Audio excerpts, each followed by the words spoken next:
everybody, welcome back to Eggs, the podcast, featuring the best and brightest minds in business leadership, entrepreneurship, and technology. Today, we are thrilled to have John Smiddy, founder of Lead Plan Marketing and author of Stop Guessing, Start Marketing. John has perfected his marketing strategy over the past 10 years, creating the P5 marketing formula that helps business owners develop a successful marketing plan sure to attract and grow their core customer base. Today, he'll be sharing his insights on building a strong brand identity, scaling your business with effective marketing, and navigating the digital marketing landscape. We'll also dive into his recently published book, Stop Guessing, Start Marketing, where he shares the secrets of his easy-to-follow, step-by-step P5 formula. Get ready to learn from the best in the business, and please join us in welcoming to the show, John Smiddy. Hey, John, how are you, man? Hey, good. Thanks for having me on, Ryan. Absolutely. Thanks so much for joining us. We appreciate you. Yeah, really appreciate your time. Can you give us a brief background on yourself? Tell us who you are, what you do.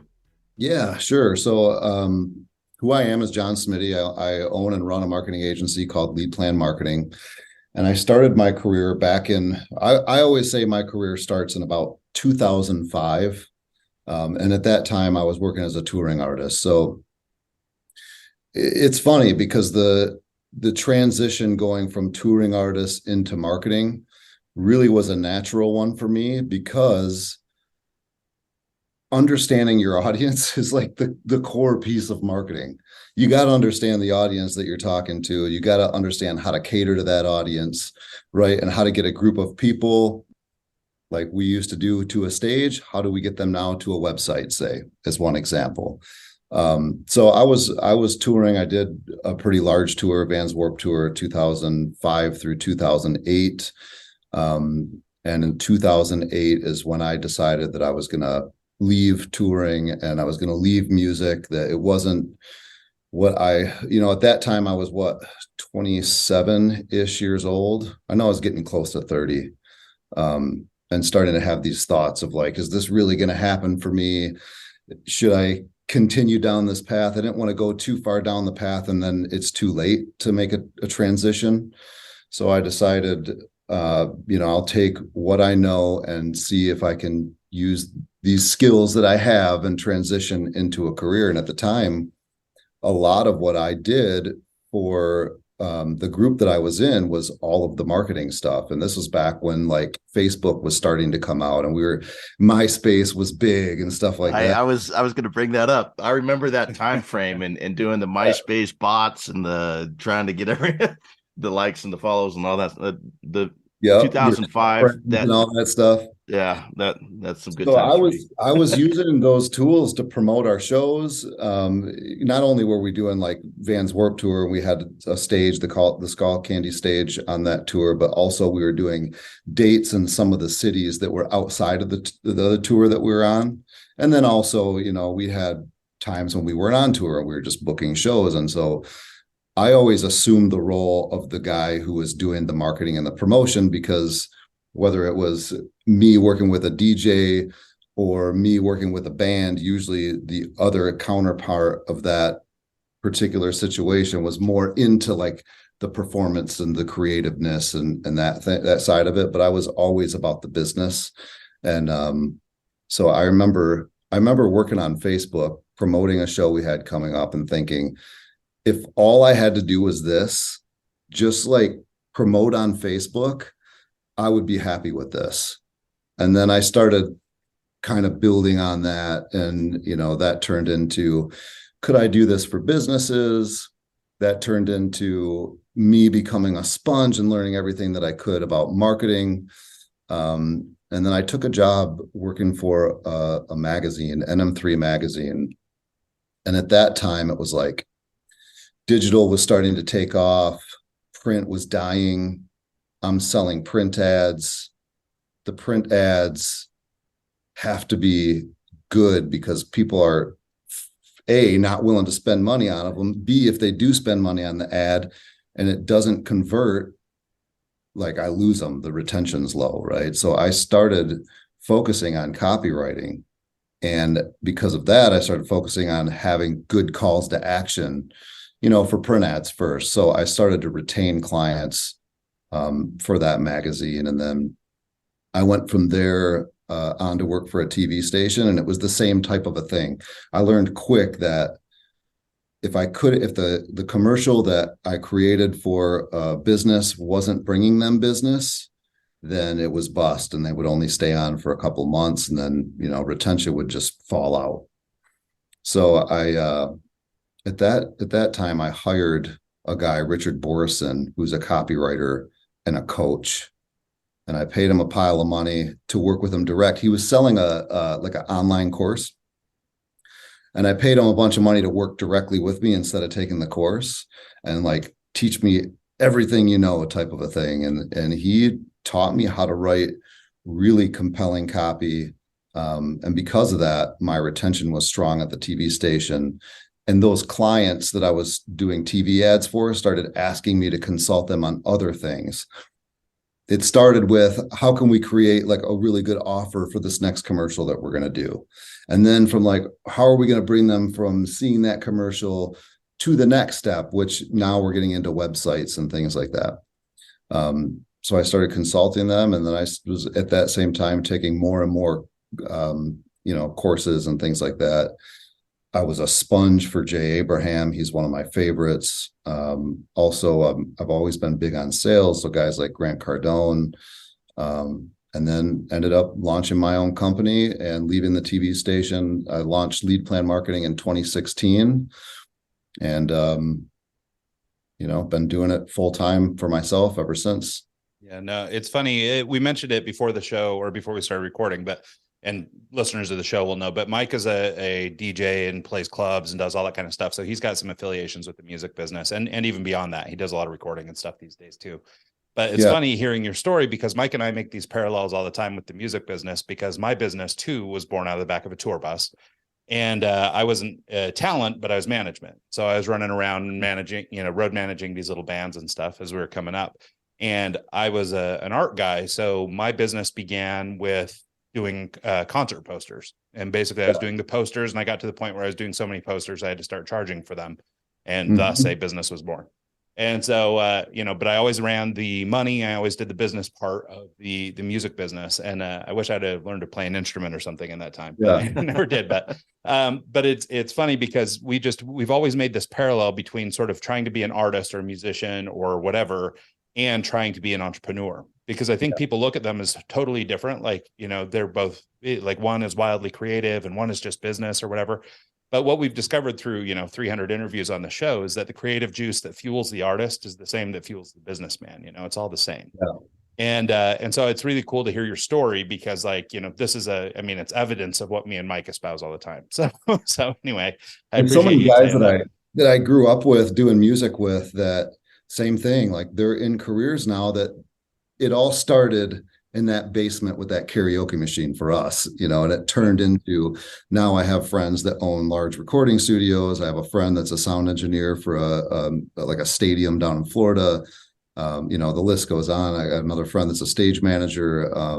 But it all started with that music. So it's like with the kids, I have 4 kids. So I'm like, you guys do what you want. I tell my wife, let them explore and do the thing. Cause a lot of parents are like, they wouldn't want their kid to go into music because it's such a long shot, but it's not really that shot. It's what they learn along the way that really is valuable. Well, and it develops a lot of those core things that become really important in business, right? Self-confidence, the ability to know that you can actually do something, right? The ability to come up with an idea and actually convert it into something real. Because I think for a lot of young people who don't have a lot of experience, making that conversion step, going from concept to reality, I think that the confidence you build, whether it's in music or art or design or whatever you're doing, I think it's really important to get experience doing it. 100%. Yeah. I actually, I've been volunteering a lot lately at an open mic here in town. Yeah. And I really enjoy the process of seeing new talent show up with their guitar, and they've never played in front of anyone before. And they jump on the mic and it's their first performance ever. And that to me is just the coolest thing ever, just to watch them grow from this nervous person into an artist that can confidently take the stage. So you get up there for the first time, you're super nervous. I was always a little nervous though, honestly, no matter how many gigs I played, how many nationals I performed with. I I was always a little bit nervous before I got on stage. It's funny how you go, the butterflies are there at the beginning, and then you get on there and you play that first track, or you do that first song, and all of a sudden they're gone. Yep. Or they come right back once you hit the wrong note. So, yeah. Well, let's talk a little bit. Oh, go ahead, Mike. I was going to ask you about your first role in corporate world, coming from, promoting your own brand, moving into a TV station. That's completely different from, doing your own thing. Now you got bosses. Now you got people telling you how you have to do it and how you have to, you have to take input. Can you give us a breakdown of that first year working in corporate land? Yeah, it was definitely different. And when I worked at the magazine, we weren't corporate yet. That was independently owned. It was younger guys. They were my age, actually a little bit younger than me. We were all having a lot of fun. When I went to work for the TV station, that's when things got serious. And I learned a ton there, especially about sales and media.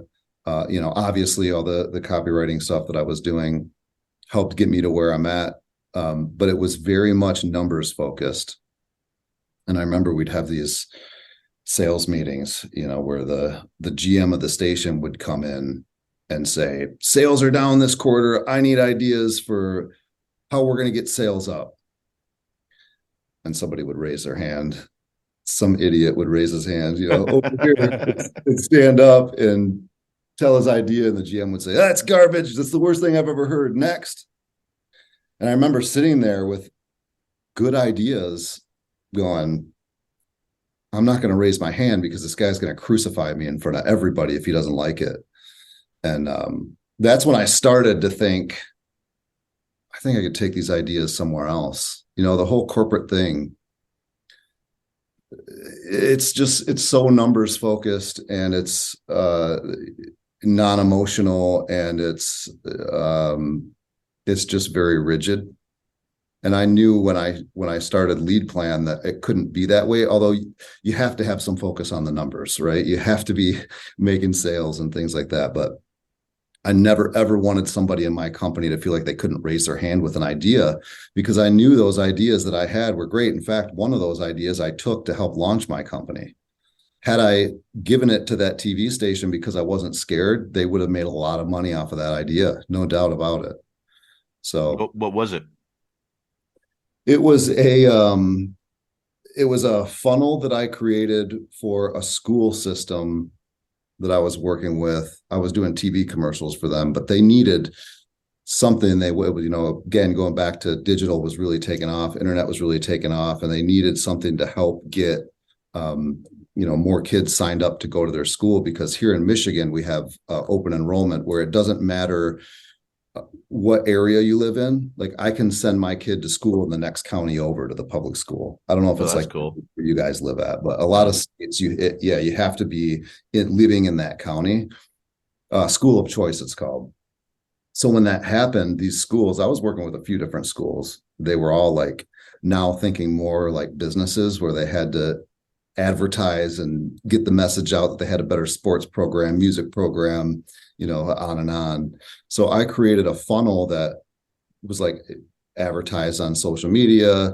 They clicked it, they came in, there was a sign up where the school sent free information, and then somebody from the school would follow up with them to book them to come into the school and tour the school. I had this whole strategy and everything all mapped out.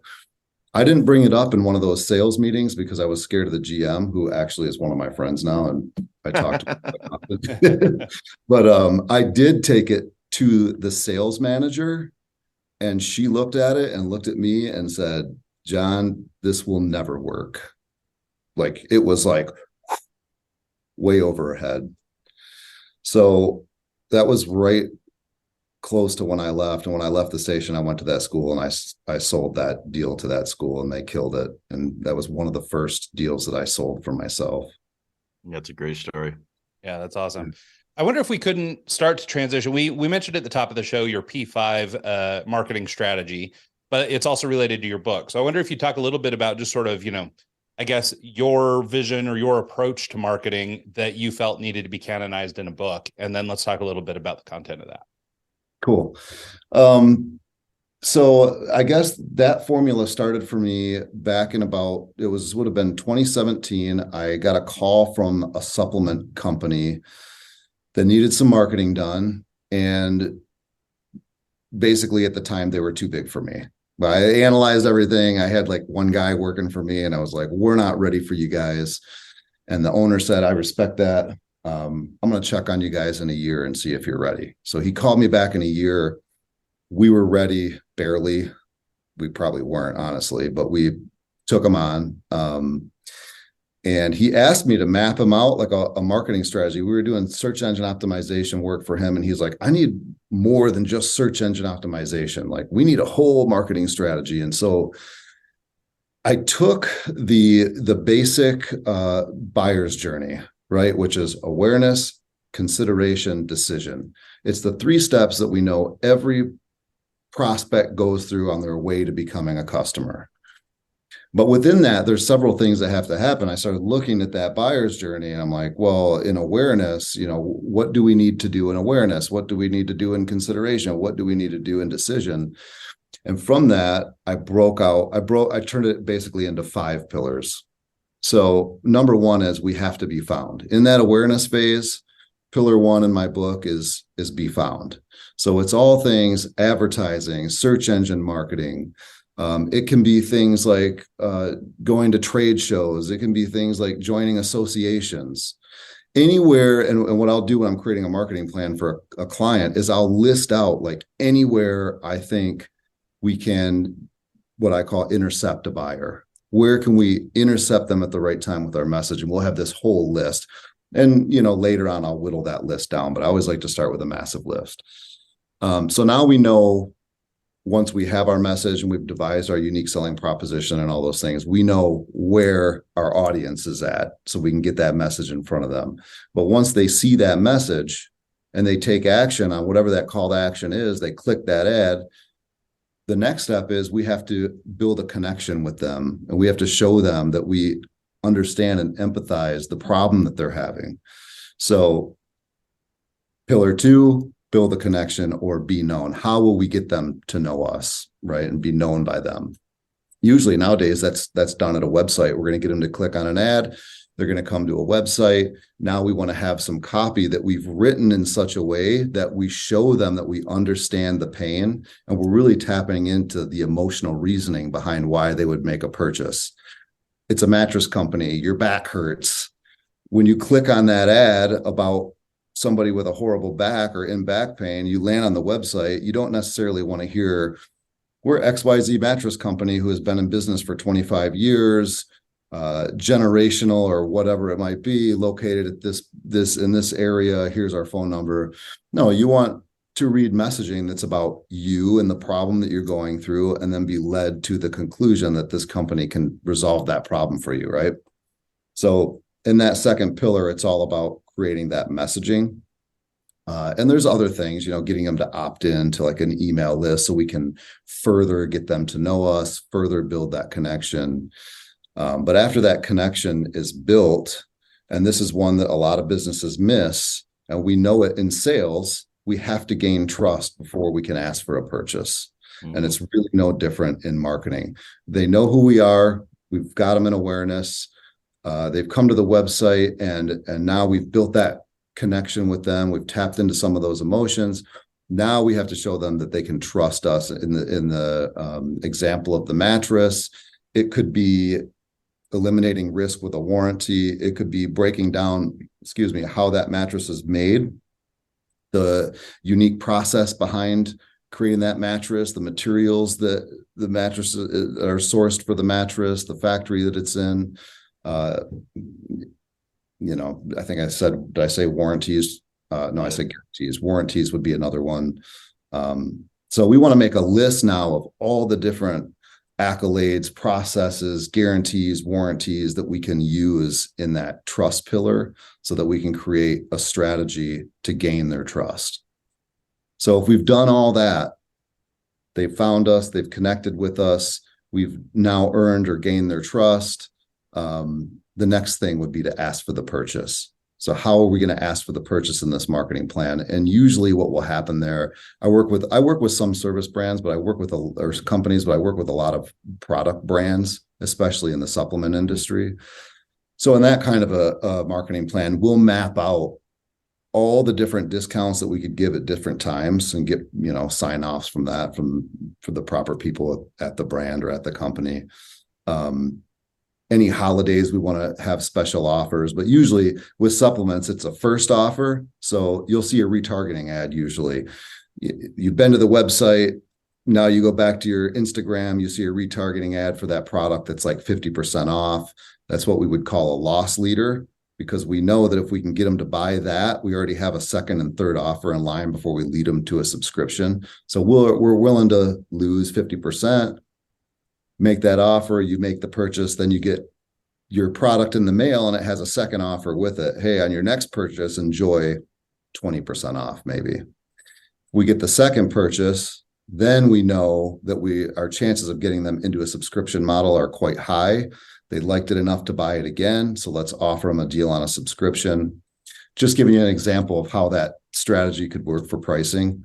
And then the last pillar is talk about us. So now that we've created this new customer, how can we get them to help spread brand awareness and talk about us, give us reviews, build a case study, talk about us on their social media and tell their friends about this great new product that they're using. So we want to have a strategy in place for that. And we put all those pillars together. Then we have a thorough marketing plan that we know is going to impact that buyer, that new customer every step of the way. Yeah, no, I love that. I think that's, it's really comprehensive. And I especially appreciate sort of the trust building aspect.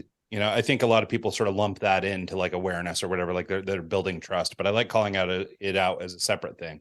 I also like sort of that after the sale bit, because I think a lot of people sort of think of job done once we've got the purchase. And so I think that's a really wise approach. Yeah. Yeah. Yeah. It's especially that fifth pillar can be so easily overlooked, but it's like you have this new customer. If you can build a system to like get video reviews from a customer, then you can take those video reviews right back to your trust pillar and keep building on that to bring in new customers. Yeah, I used to sell auto glass. We'd go door to door, and you could see a crack in a window, and it's easy to say, "Oh, he needs some auto glass fixed." And one of the main things that I would do that none of my other employees or people that were working with me would do is I would call old customers. I just cold call them. If I had some downtime, I'd be like, "Hey, I know you live in a construction area. I'm just checking up on you. Want to make sure that the window that we installed is great and that you don't need any more help." And usually within a week or so, I can get 3 or 4 windshields sold from just cold calling old customers, because they like the product. They like the fact that we come to their house and do it. We've already built trust with them. It's easy to just say, "Hey, let me call the insurance company. We'll get that done." So basic sales, man. I love it. It's funny how those types of tactics, they're not sexy, they're not high tech, they're not expensive. It's just putting in the work and getting the result. Exactly. Yeah. I love that. And we often advocate, for relationship development and things like that as we talk about the different marketing things that we do. And, it is funny how much, you can do some really amazing things with tech these days, but just being human, like, will go a really long way. Yeah. Yeah. 100%. So, tell us about your book. How long have you spent writing it? What does it cover? I think you broke down a little bit of it just now, but tell us about the writing process. Okay. So the book took 2.5 years. And a lot of that is because I was just busy and I was, writing in between being busy. My team had a lot of input on this book too. We would sit down and I'd write a piece of it. I'd take it to the team. The team would go over it. They'd add things, take things out. We got to the new year. No, actually, it would have been before the new year. It was like November, I decided I was going to finish the book. Come hell or high water, I got to get this thing done and get it out. It's been way too long. So I decided I work out in the morning for an hour every morning. So I decided I'll take my gym time and put it into this book. So that way I can see myself getting out of shape. I'll be motivated to get it done. And it worked. I did it. I had it done by the first of the year, because I started a workout program the first of the year to get myself back in shape, but got everything tightened up, put it up for sale on Amazon. I think it's like $14.99 for the hard copy. And it did well. It went to the highest we got was number 51 on the Amazon bestsellers list for advertising books. It stayed there for several weeks. Since then, it's fallen off, and then it goes back on, and then it falls off. I check it periodically. But so far, lots of good feedback on the book. The book, it covers, it's really about that 5-pillar formula, but it goes a little bit deeper than that. It also goes into branding and brand strategy, which Ryan, you'll probably like, but a lot of times, especially with new startups in the product realm, they'll come to us as an agency and they'll say, hey, I got this new sleep formula that I want to sell, and I created it because I had a hard time sleeping, and I created this formula and I took it to a manufacturer. They're making the product, and I had my niece, who's a graphic design student, her first year in college, do the label for me, and they show this label, and we're like, oh God, it says stuff on it that like makes no sense, and and then we in the beginning would say, oh, okay, we don't want to call somebody's baby ugly, so we take it and try to market it, and it would be a huge waste of time and money for everybody, because they didn't start with, from the beginning, understanding that audience, understanding the gap they needed to fill with the product, and so that the people would want the product and buy it, right? So the book goes into what marketing really is. And this is another thing that I haven't covered. One thing that drove me crazy when I was at the TV station was I was working with marketing agencies that weren't marketing agencies. They were media buying companies. Exactly. Yeah. But they called themselves marketing agencies. And then you have SEO agencies who call themselves marketing agencies, web design shops who call themselves marketing agencies. And it started to really come to light to me that a lot of people in marketing didn't really understand what marketing itself really is. So when you look at the actual textbook definition of marketing, it's the management process of taking a product from development to customer place. And there's a argument of whether it involves 3 Ps or 4 Ps, but I always say 4 Ps. So it starts with research and development of product. Your marketing team should be involved in developing the new product that you're thinking about bringing to market. Once the product's done, it's developing a strategy for pricing. Super important. We got this new product. We understand the gap we're going to fill, but we have these competitors. We want to make sure we're priced right. If you're going to be a new brand in the marketplace, you're probably going to want to be priced less, so people don't have such risk involved in buying. And then once you have the price ready, it's placement of the product so that it can be available for sale to the marketplace. And then it's the final P is promotion. Now that the product's there, we want to promote it. And a lot of most everybody focuses on that final P of promotion, and that's marketing to them. It's advertising. But it's not. It's all those things. So in the book, I go deep on developing a product, doing the right kind of research, making sure that any copywriting that you're going to put on that bottle or on your website really is going to impact the person that you're trying to sell it to. We do things like I'll go to if we're launching a new supplement brand, I'll go to the local GNC and I'll stand in front of all these supplements and try to figure out whichever one jumps out to me, why it jumps out to me. Yeah. And sometimes I'll take a picture of it and go home and look at it and really try to figure out why is it? Is it, because it was bright blue and it said this particular thing, So I love that.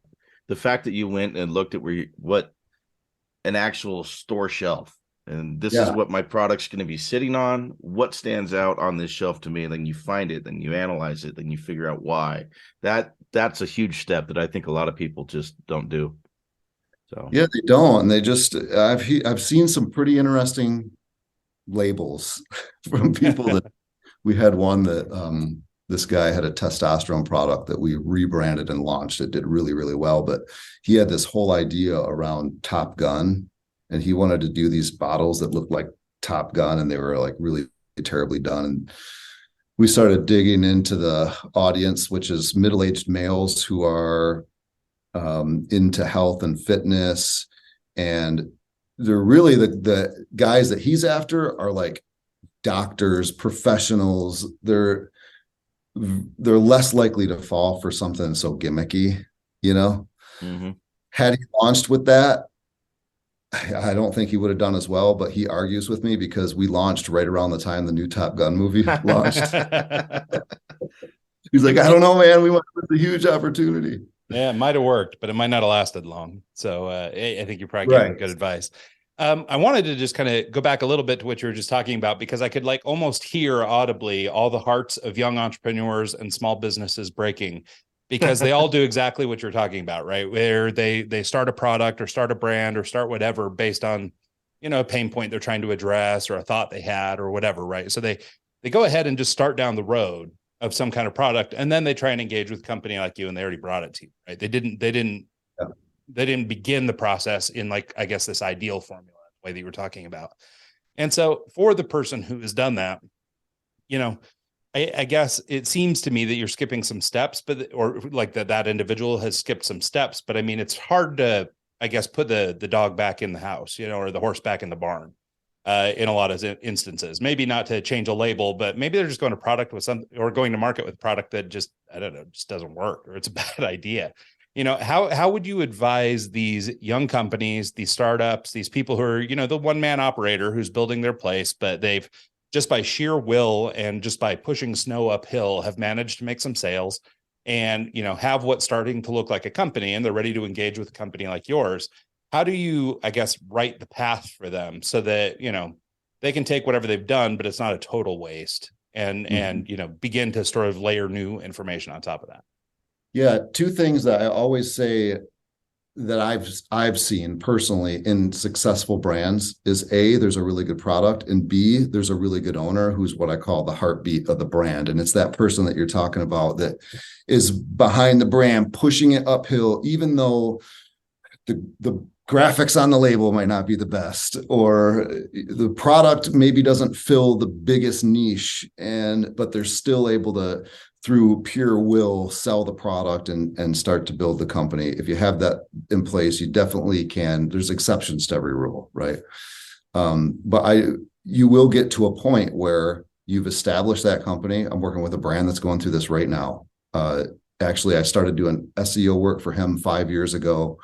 He launched this brand out of his apartment, working by himself. He's now a multi-million-dollar company. He's got a staff, and we're looking at the branding going, this was good when it was a bootstrap and like you just had to have something so that you could push this through. But now you're known as this large brand and you don't look like that. So now we have to go and affect it. And so in that kind of a case, we don't want to just scrap the brand visuals that he's created because he's known. We're not going to change the name, and he has a specific look that he's known for. So what we're going to do is evolve that brand a little bit. We'll keep some of those same components and we'll just evolve it and make it look more professional, make it look more tight. And we're also in the midst of launching the product on different platforms. He started out with a website selling mainly through social media influencers. Now he's got some professional athletes behind the product, and we're moving into other platforms like Amazon is one that we're really focused on right now. So that's what we do in that kind of a case, is we don't want to just completely wipe out what that entrepreneur has built around the brand, but we do want to take the brand and make it now the visual aesthetic look like it is what it is at the level that it's at now. Right. That makes sense. Also, just to sort of, I guess, extrapolate on that question a little bit, let's say they come to you and like you told, the example client you mentioned, except for maybe the opposite, they're just not ready for you, right? They're not ready to actually come to a marketing agency. They've got a product, they've got an idea, maybe they've got some sales, but like they're not really ready to engage with somebody like you. And so is there advice that you might give somebody that might be the precursor to working with somebody like you? Like you should be taking these steps with your brand or your product so that you're ready to, pour gas on it with us in 6 months.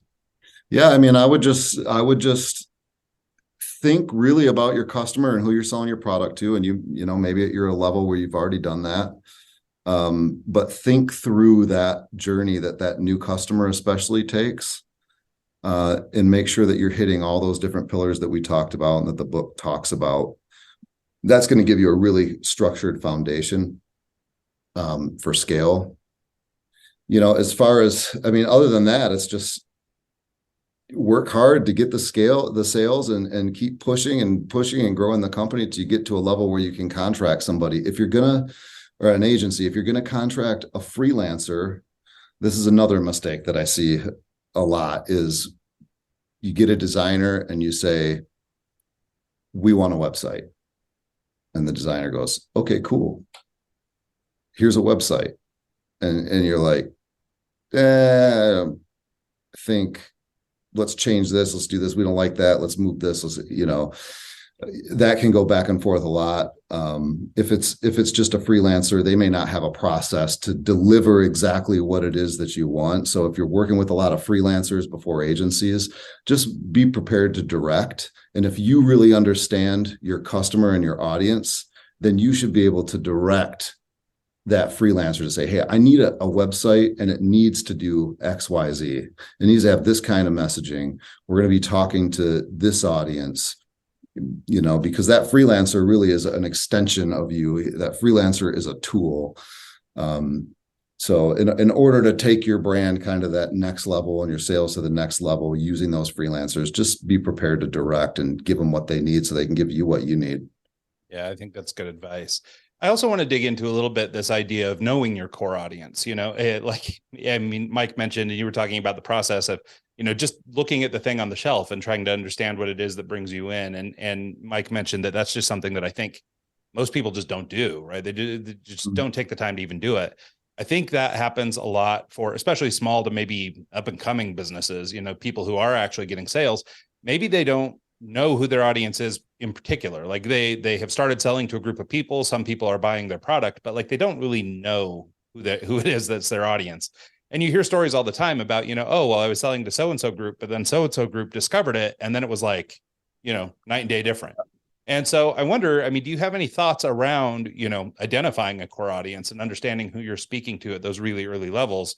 So when I do engage a freelancer or do engage a firm like yours, I can come to you and say, definitively, this is who we serve. Yeah. There's definitely scenarios where you start out, like you were saying, selling to one audience and end up selling to a completely different one. I would take it a step back before that and say the best thing that you can do is pick an audience and then develop a product or a service that's going to cater to that audience so you know who it is. And the best way that you can do that is through market research. There's maybe 1,000 roofing companies in the area where any given person lives, as one example. But maybe through market research, you find that there's a big need for slate roofing, and there's only one other company that specializes in slate roofing. And people who buy slate are people who make more money. They're usually a little bit older. They may have different aspirations or values or whatever that might be. Tap into that audience. And then so now you go from, I'm going to launch a roofing company to we're going to launch a slate roofing company. And we're going to talk to this audience of people that we know is going to be more apt to buy that kind of a product. Yeah, that raises an interesting point too, especially where you do so much work with, multiple supplement companies. Because it sounds almost like you're making a point for niching down, right? Like focusing on something where, or identifying a gap or a need. But when you're working with supplement companies, there's maybe no business with more competition out in the market. So, I mean, how are you able to look at those kinds of companies and help them find these little gaps? Because it seems like they'd be really hard to identify. Yeah. Especially when a lot of people that are using supplements might not even know anything. Oh, it looks cool. Oh, it's going to make me strong. On a podcast. Yeah, exactly. Joe Rogan talks about it. Yeah. So that's what, on it. So that's one type of a customer, is somebody who's maybe younger. And so there's a few different types. So let's start with the younger, jacked gym rat guy. Like, he just wants to build on as much muscle as he possibly can. He doesn't necessarily care about some of the crap that might be in that supplement. If it's going to make him big, that's his main concern. Then you have people who are older, middle-aged. They're more health focused. They're definitely more concerned about what's going into their body. Not only do they want to know what's in the product, they want to know what's not in the product. So you want to highlight those things in your marketing. No GMO, no heavy metals, keto friendly, whatever it might be, low carb. So there's definitely different audiences. And then also, when it comes to marketing supplements, it's all in the formula. The formula is everything. So if you are somebody who takes supplements and you know what it is you want, the first thing you do is flip over that bottle. I'm buying a protein powder. I want to make sure that this formula has the highest amount of protein that I can possibly get, but has the lowest amount of carbs, because I'm not trying to do like a bulk where I'm going to gain a lot of fat. I want to just gain lean mass. So I want to go, maybe it's got higher natural fats, but it's got super high protein and low amount of sugars in it. And when you're marketing a protein powder against the competition in that space, because there's lots of protein powders out there, you can highlight things like, when it comes to formulation, there's brands that will hide like sugars in other ingredients, where they only have to put that the ingredient is in there. They don't have to put the amount of sugar that ingredient carries. Like, there's tricks and that you can highlight in that kind of marketing. But there's lots of different audiences in that space. There's lots of different formulas, and in the end, what we're selling in that industry is health. And if you're somebody who's going to launch a supplement product, that's really what you need to understand, is that you're selling health at some capacity. Maybe it's fitness, maybe it's sports nutrition product, and you're selling like this big buff guy, right? But that's what you're selling. You're not really selling protein powder. You're selling the end result. Like that. The landscape of SEO is kind of changing with ChatGPT and with everything out there that's just kind of automating the system. Are there some things that it's just like, if you're marketing on Amazon, or if you're not necessarily going for the top ranked Google search anymore, are there things that stand out to you that you can do differently in like an SEO campaign for Amazon, or anything that helps in this newer age of tech? Yeah, things are definitely changing. ChatGPT brings in lots of changes, and I know there's marketers that don't like it at all. I think it's awesome. I think what it's bringing to the table is great, and it's just another tool for us marketers to use. As far as SEO, I'm really big on having smaller strategies rather than, we're going to rank your website for 500 keywords. A lot of SEO companies will say, we'll do that. And then they'll say, look, all this traffic's coming in, and the client's going, yeah, but we're not getting a lot of sales. It's because it's not highly qualified traffic. And you're better off niching down a little bit, understanding how, going back to that, intercepting the buyer.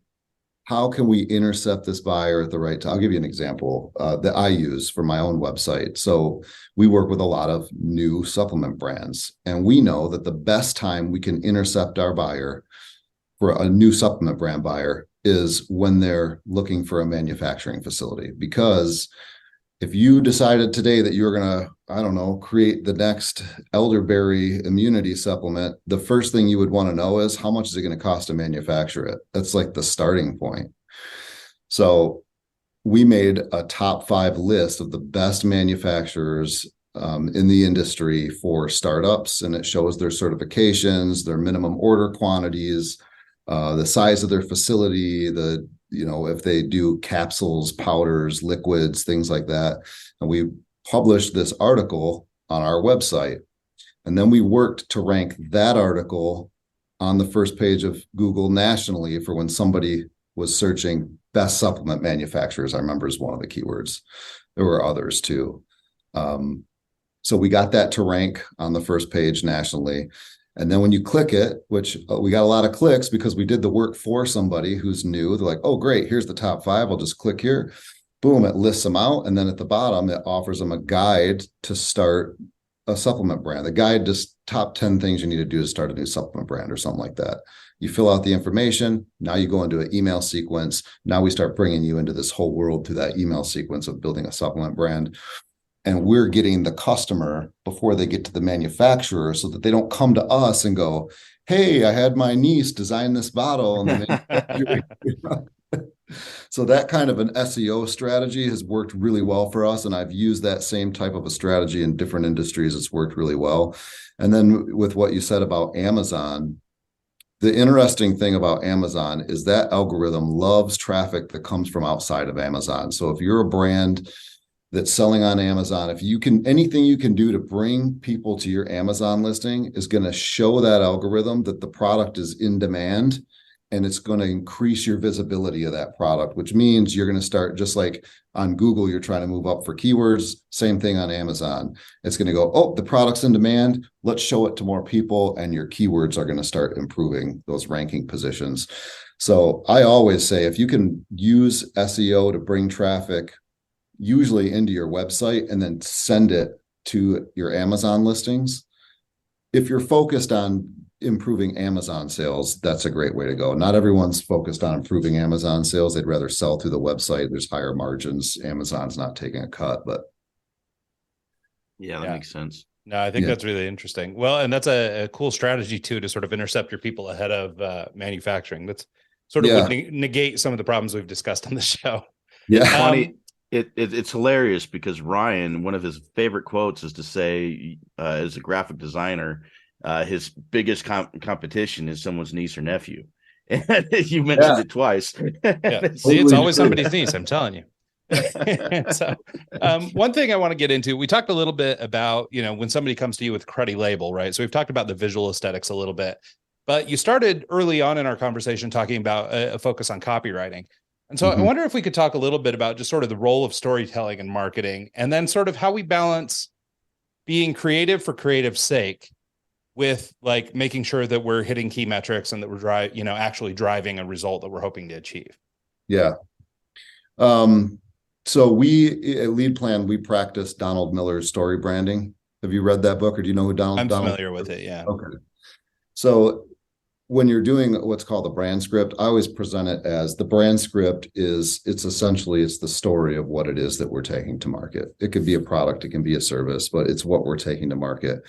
And in this story that we're going to write a story, and we never are going to take this story and just publish it to the website or something. This is an internal document, but we want to write the story. And in that story, we want to position the customer as the star of the story, which Donald hammers this hard. If you read his book, I think it's, what is it? Building a Story Brand. Building a Story Brand. Yeah. Thanks. So we want to make that, and that's going into that emotional reasoning that I was talking about, understanding if they're buying a mattress, why is that? What kind of pains are they going through? And speaking on that, so when they come to the website, it's not just a bunch of copy about yourself and your company and how great you are. And then we want to position the brand as the guide. And an example that I always use, the same one that Donald Miller uses, it's the story of Karate Kid. So Karate Kid had a problem. He was getting beaten up by this bully at school. He wanted to get this girl. He looked like an idiot. He met Mr. Miyagi, the guide or the brand. Mr. Miyagi told him, well, you should get karate, learn karate, and you can win the Valley tournament, beat up the bully, get the girl. And that's what he did. And right. So we want to do the same thing in a brand story. We want to take that person that's having this problem, in this case, back pain, they need to get a new mattress. We want to address why it is, put all the focus on them and the problem that they're having, why they should get this new mattress. And then be the guide to bring them to the conclusion that the product that you offer is the best option for them. Yeah, no, I really like that. And I think it's interesting to think about, the importance of storytelling, because, as a visual designer, my bias is always, oh, well, it's got to be really pretty, but it's really, the story is the thing, right? Like, great logo is awesome. And obviously, like we've discussed, there's something to meeting expectations, right? Looking the part and making sure that you're at a level that, matches the brand you're trying to portray. But getting that story right, I think, is really important. And I think it's sometimes maybe even underplayed, because I think it's really easy for a small business owner, for example, to contract with a graphic designer to help build the label for the product they've already designed, right? Or the product they've already created. But I don't think a lot of people go to a, brand strategist or a copywriter first. And so I think it's interesting, because I think it's actually, in terms of process or what's actually most effective, it's the other way around, right? It's going to be the text ad that you read somewhere, or the native advertisement that gets placed that looks like an article, or to your point, like sort of a white paper or some sort of deliverable. That's true. But that design aspect that you're talking about is also equally important, because that lends to the credibility, the look, that visual aesthetic that you see. Like when you land on somebody's website or see their ad, by the way that website is designed, if they're serious about what they're doing. Yeah. Right. Yeah. And for me, I'm sure it sounds like you're the same way, but for me, I'm very, if the brand doesn't match the message, like if I get there and I start going, okay, well, is this legitimate? Is this a scam? Is this, because like, okay, well, you drew me in with this message, or, to your point about like the mattress, right? Okay, well, I have a bad back, and you said all the right things to get me to click, but then I come here and it looks like, your niece did it. Then, sloppy design. Then all of a sudden I go, okay, well, maybe this is a scam, or maybe this isn't where I want to be. So you're right. They are two parts of the same thing, right? The yin and the yang. But I do think that maybe people underestimate the importance of the story. I would also emphasize your processes as well. I don't buy anything on Instagram, hardly ever. If I'm scrolling through and I see an ad that stands out to me, I'm like, well, that's cool, whatever, keep going. I don't usually buy it.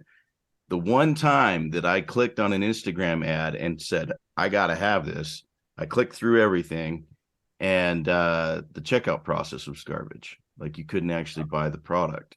And I think lots of times people get caught up in the advertising or the aesthetics or the words, the verbiage. But if you can't hit that checkout process, I didn't end up buying the product because of it. So it's all a giant, you got to get all the pieces in the right order and working correctly to get the funnel to work correctly. Well, and that goes back to that end-to-end 5-pillar process, right? Yeah, exactly. Yep. I guess with, I was gonna say, I guess with that, we're kind of at that hour mark. Do you want to tell people where they can reach out, how they can get in touch with you, maybe buy your book? Sure. You can find me on my website, leadplanmarketing.com, LEADPLAN marketing.com. You can find me on LinkedIn as John Smiddy, and the book is available on Amazon. It's called Stop Guessing, Start Marketing. It's $14.95 for the paperback and 99 cents for the Kindle version. So go grab it and reach out to me anytime.